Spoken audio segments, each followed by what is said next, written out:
Abra comigo em Marcos, capítulo 4, a partir do versículo 35. A versão que eu vou ler, irmãos, é um pouco diferente dessa que está no telão. Inclusive, se você tiver sua Bíblia no celular e quiser baixar essa versão, ela é de muito fácil entendimento. Nova tradução, linguagem de hoje, NTLH. Amém? O título do meu texto diz assim: Jesus acalma uma tempestade. Versículo 35. Naquele dia, de tardinha, Jesus disse aos discípulos: vamos para o outro lado do lago. Então eles deixaram o povo ali, subiram no barco em que Jesus estava e foram com ele. E outros barcos o acompanhavam.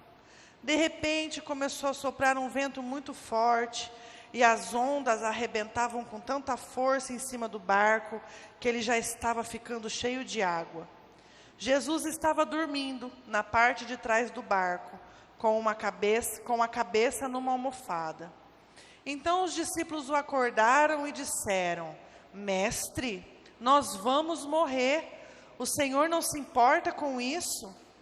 Então ele se levantou, falou duro com o vento e disse ao lago: silêncio, fique quieto.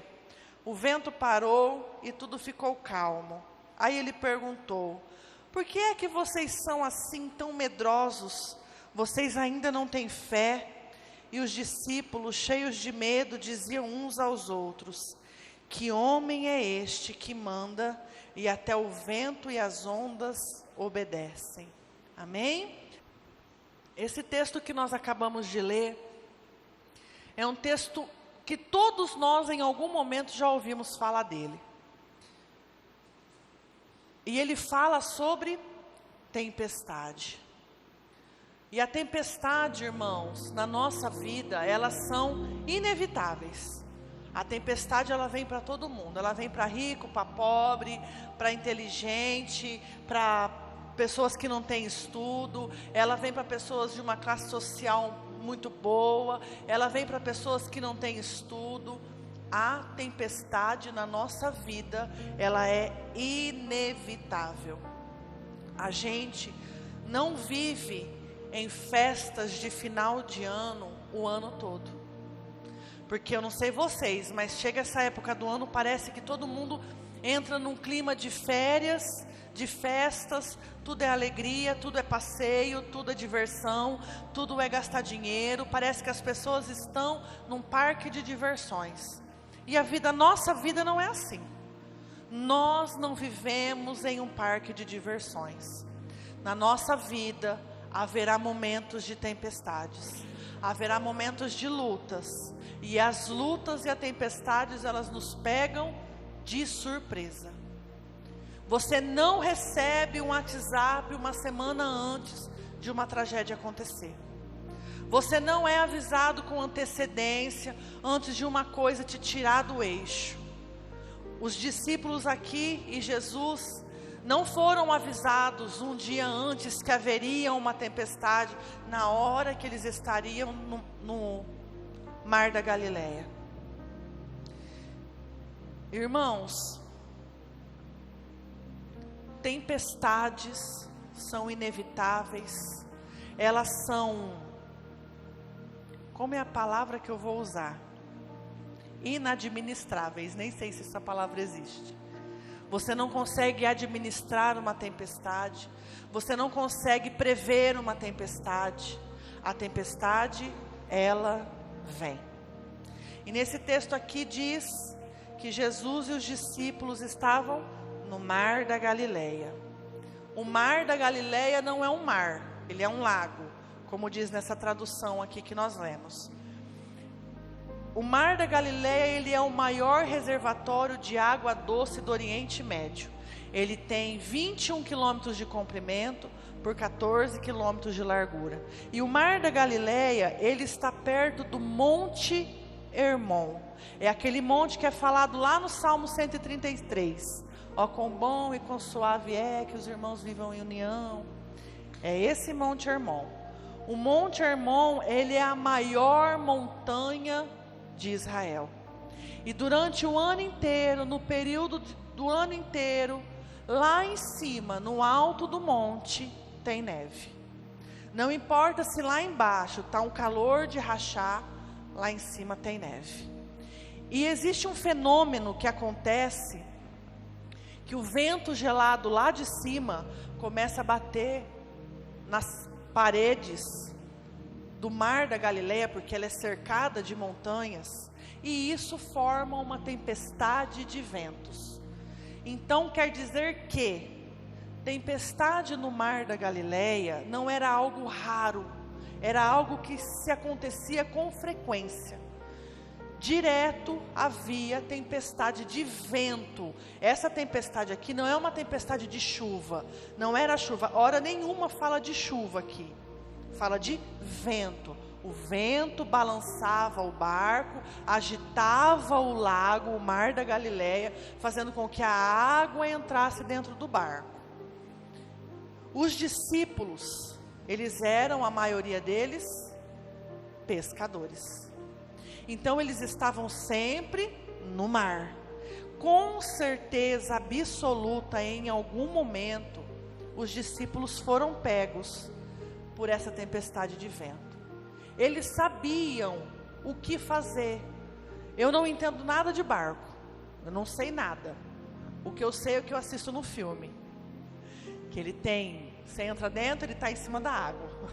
Alguns deles têm aquelas velas, tem uma cordinha que você puxa, amarra para lá, amarra para cá. Eu acredito que quando vinha essa tempestade de ventos, tinha um lá que já era o encarregado de puxar a corda, de virar aquela, nem sei como chama, aquela vela, vira a vela para um lado, ou então abaixa a vela, ou então sobe a vela. Eu acredito que eles já eram organizados para quando acontecia uma tempestade. Irmãos, essa tempestade, por mais que eles já tivessem acostumados com tempestades, essa tempestade pegou eles de surpresa. O mar estava furioso, o barco era pequeno. Não sei o tamanho desse barco, mas ele tinha muita gente dentro dele, porque estavam todos os discípulos, estava Jesus lá. E eu tenho certeza que quando começou aquela tempestade, os discípulos falaram: não, nós vamos dar conta, está tudo sob controle, está tudo tranquilo. E não foi isso que aconteceu.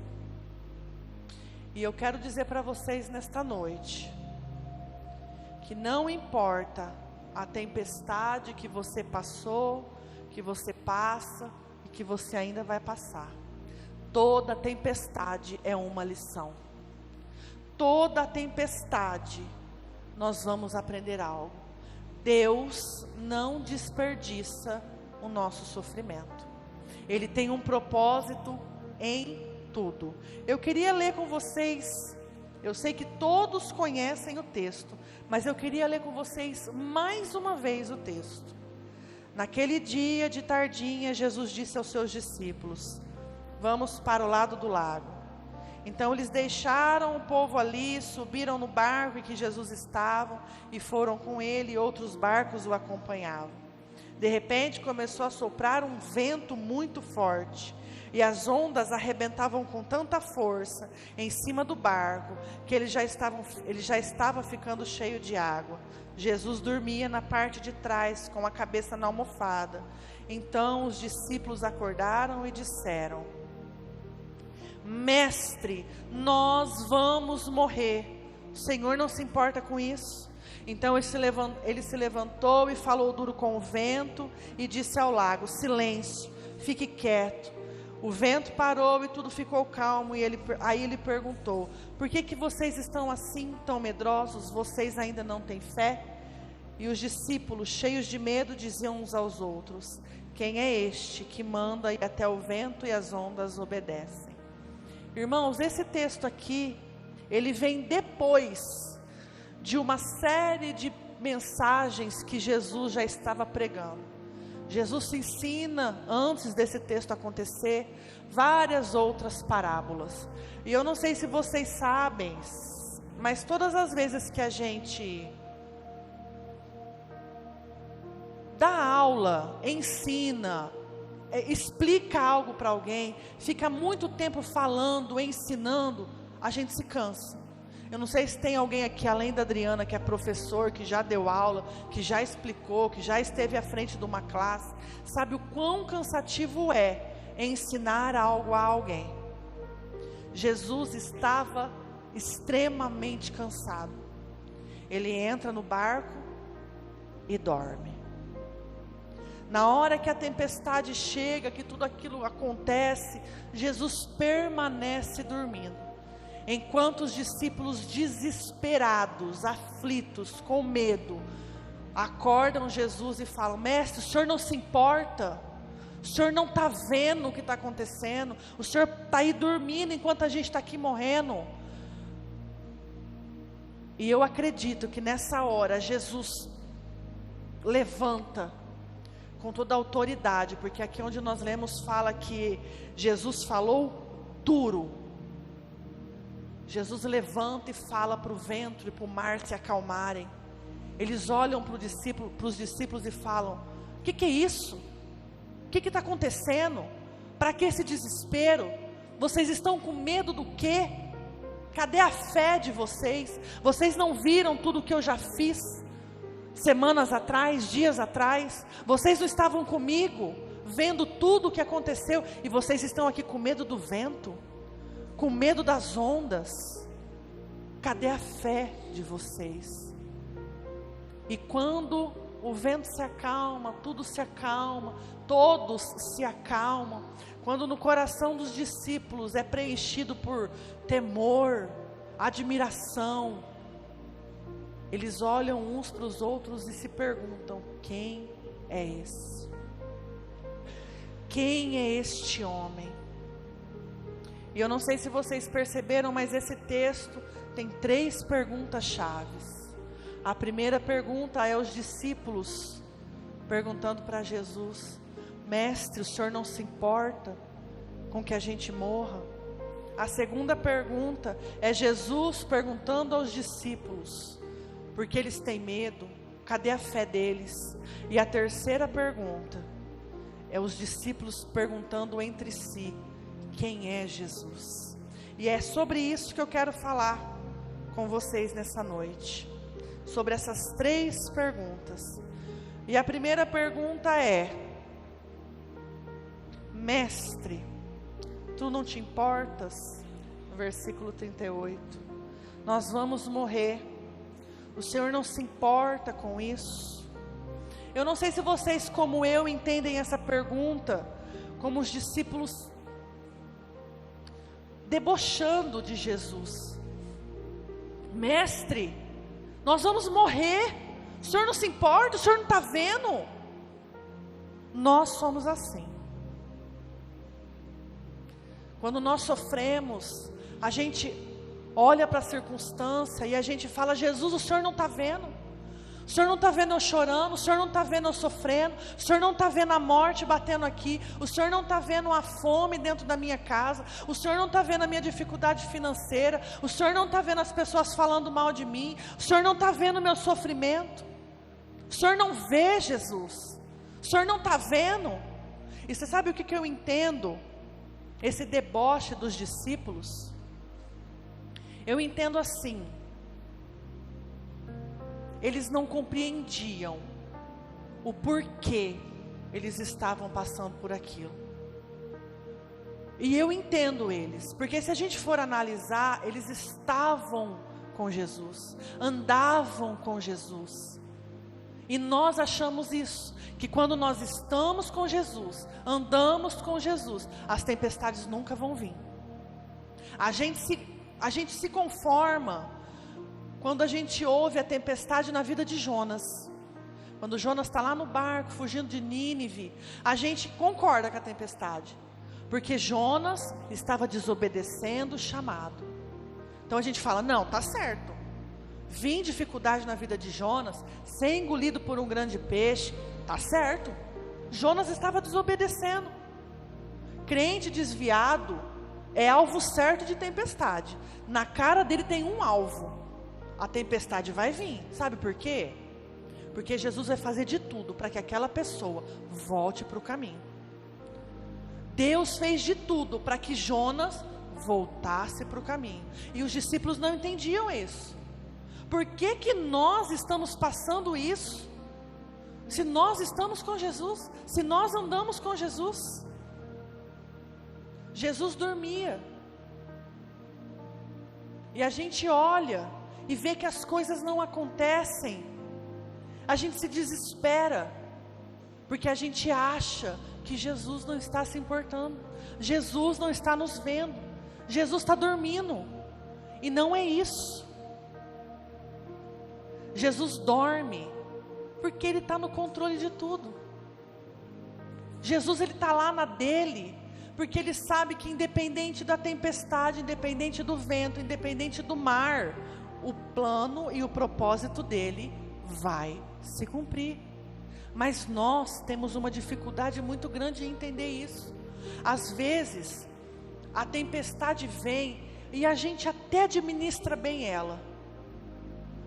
Mas o que a gente não consegue administrar é o fato de que Jesus não está agindo na hora que a gente acha que Ele tem que agir.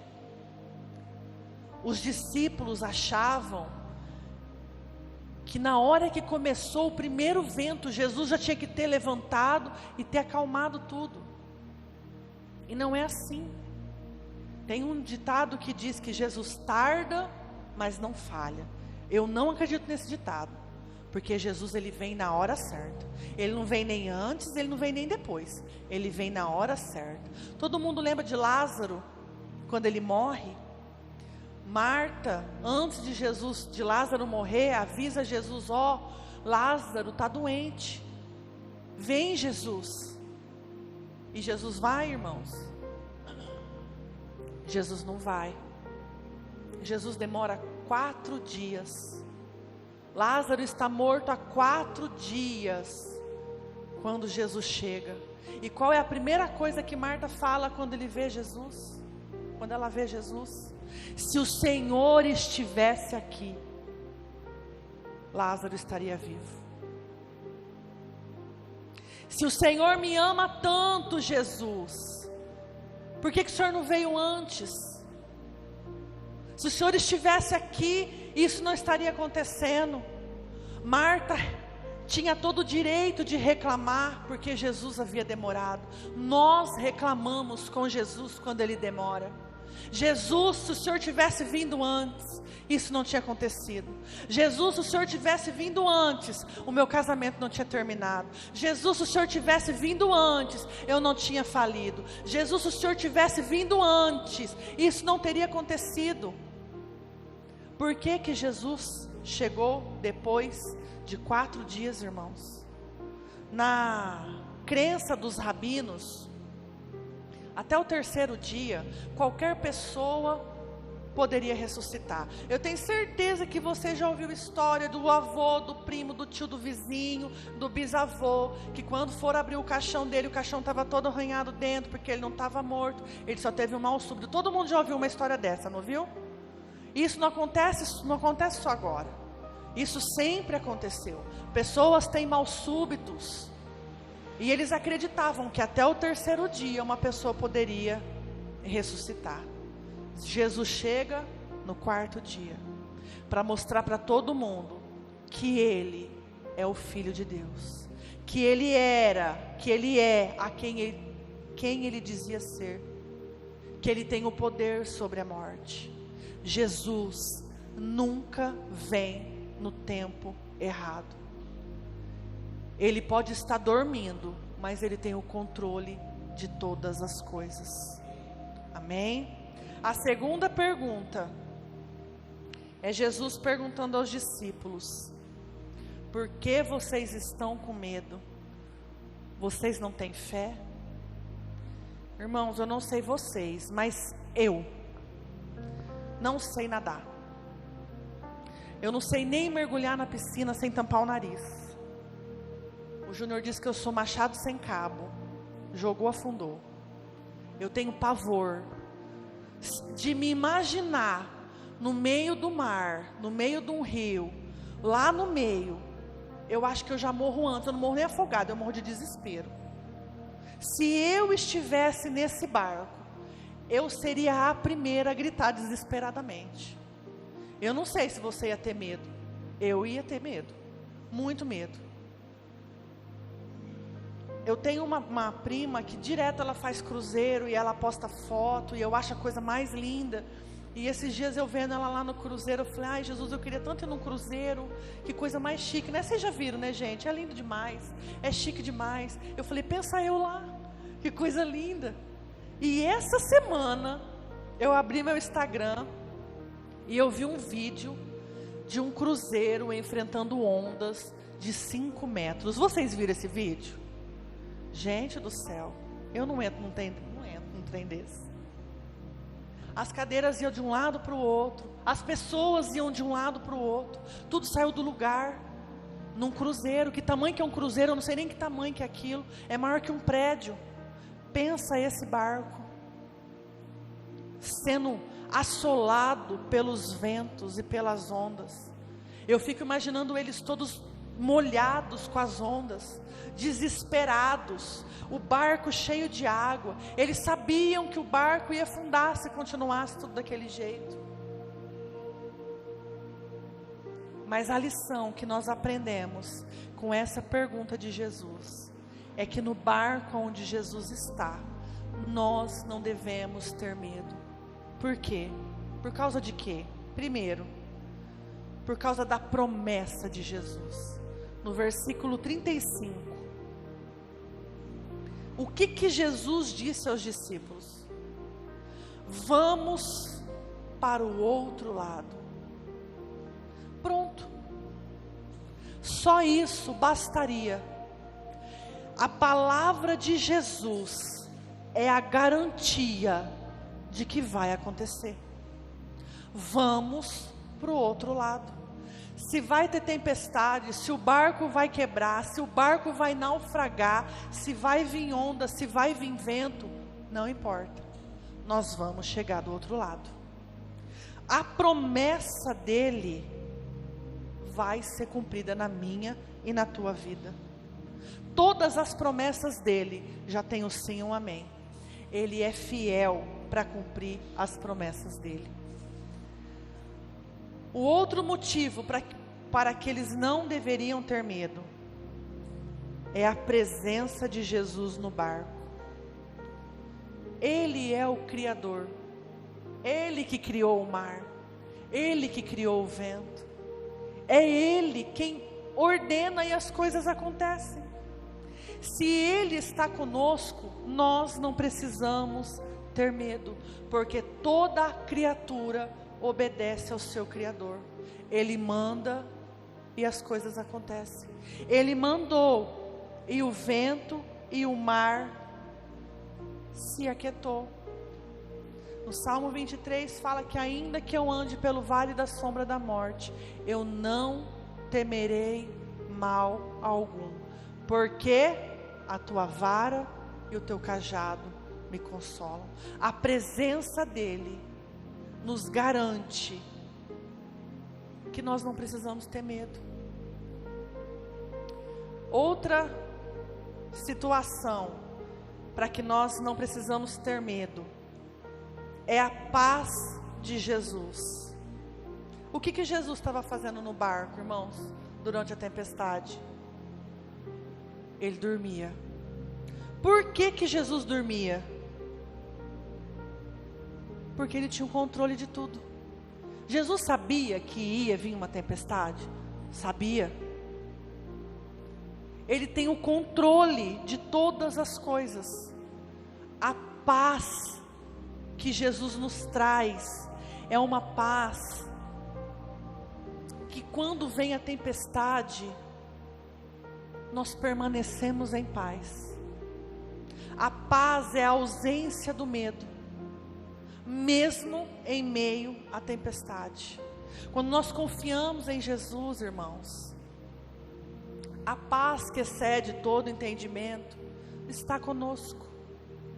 Pode estar a tempestade que for, pode estar o mar revoltado do jeito que for, se nós estamos em paz, a paz de Jesus, nós conseguimos ver as coisas com clareza, nós conseguimos administrar, nós conseguimos pensar no próximo passo. A paz de Jesus faz com que a gente não tenha medo. E outra situação para que nós não tenhamos medo é o poder de Jesus.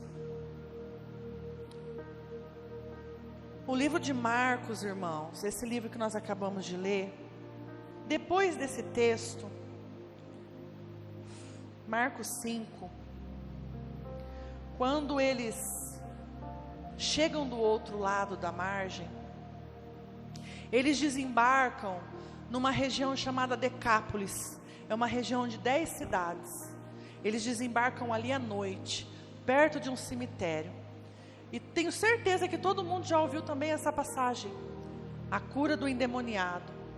E eles chegam lá, e naquele cemitério tem um homem endemoniado, correndo, gritando, se batendo nas pedras, se machucando.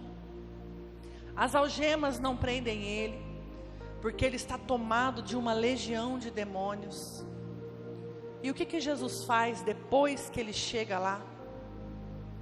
Ele expulsa toda essa legião. Eu não sei se vocês sabem o que é legião. Legião é um nome de uma arma usada no Império Romano. De uma arma não, de uma estratégia de guerra, aonde eles colocavam os homens mais fortes, com as armas mais poderosas, e nessa legião existiam entre 5 e 6 mil homens armados de guerra, e aonde chegava essa legião, a guerra era ganha. Por quê? Eram homens fortes, capacitados. Por isso que se chama legião de demônios, porque dentro daquele homem haviam mais de 6 mil demônios atormentando ele. E Jesus liberta aquele homem, dando para ele salvação, dando para ele a chance de uma nova vida, fazendo daquele homem um missionário, porque depois que ele é liberto, ele sai falando de Jesus para todo mundo. O poder de Jesus é o poder, também é o poder sobre os demônios. Ele tem poder sobre a natureza, porque ele acalmou o vento, ele acalmou o mar, e ele tem poder sobre os demônios.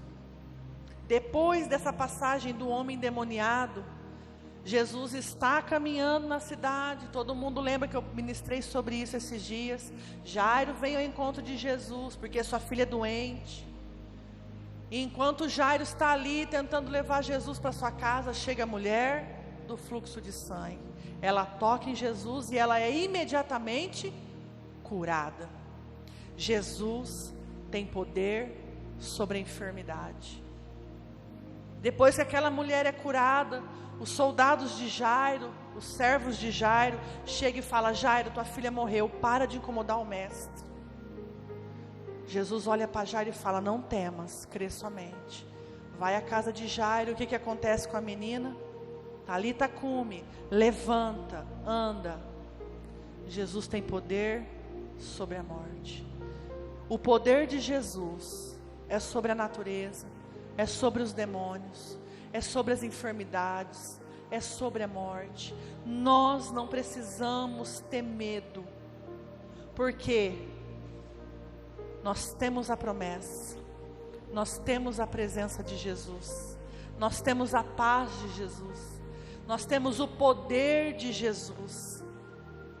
Nós precisamos ter fé. E a última pergunta, o grupo de louvor já pode vir. Os discípulos, depois de verem tudo aquilo que aconteceu, eu fico imaginando a cara deles, abismados, admirados, às vezes sem entender tudo o que tinha acontecido, olhando um para o outro e perguntando: quem é esse? E nessa noite eu quero perguntar para você: quem é esse homem para você? Quem é Jesus para você? Na tempestade da tua vida, no dia que o mar está revolto, no dia que a má notícia, o dia mau chega e bate à tua porta, quem é Jesus para você? Irmãos, 2024 está chegando. E às vezes esse ano, 2023, nós passamos por tantas lutas, por tantas dores, por tantas aflições, que nós temos medo do 2024. A gente se preocupa antes dele chegar, e a gente fala: o que vai ser de 2024? Se tudo que aconteceu em 2023 acontecer em 2024, eu não vou aguentar, eu não tenho força. Mas nessa noite eu pergunto mais uma vez para você: quem é este homem na tua vida? Quem é esse homem para você? Quem é Jesus para você? Jesus é aquele que criou um plano para cada um de nós, e Ele vai cumprir todos, independente da tempestade, porque Ele é quem criou todas as coisas. Esse é aquele que tem o domínio sobre tudo. Esse é aquele que tem o poder na palma das suas mãos. Esse é aquele que está lá no seu santo trono, se inclinando e olhando para nós, com o ouvido atento ao nosso clamor. Esse é o Deus que nós servimos. Quem é esse para você, igreja? Quem é esse? Ele é a semente da mulher que nasceu para pisar na cabeça da serpente. Ele é o Filho unigênito do Pai, que deixou sua glória e veio ao mundo, se humilhou, se entregou, sofreu, foi humilhado, para que nós fôssemos salvos, para que o meu e o teu nome fosse escrito no livro da vida. É esse homem, irmãos. Não tenha medo, não se preocupe quando a tempestade vier. Ele está contigo no barco, na hora certa, no momento certo, Ele vai agir, porque Ele é Deus. O nosso nome está escrito na palma da mão dEle. Ele sabe quantos fios de cabelo nós temos, Ele sonda os nossos corações. Este é o Deus que nós servimos. Se coloque de pé, diga isso a Ele, diga para Ele quem Ele é para você, não só quando a tempestade vem, mas quando está tudo tranquilo, quando a paz reina no teu coração. Quem é Jesus para você? Quem é esse Deus para você? Ele é a coluna de fogo que guiava o povo no deserto. Ele é a nuvem que fazia sombra para que o mesmo povo caminhasse. Ele é o maná que sustentou aquele povo. Ele é aquele que abriu o mar vermelho. É Ele, irmãos. E Ele está aqui nessa noite.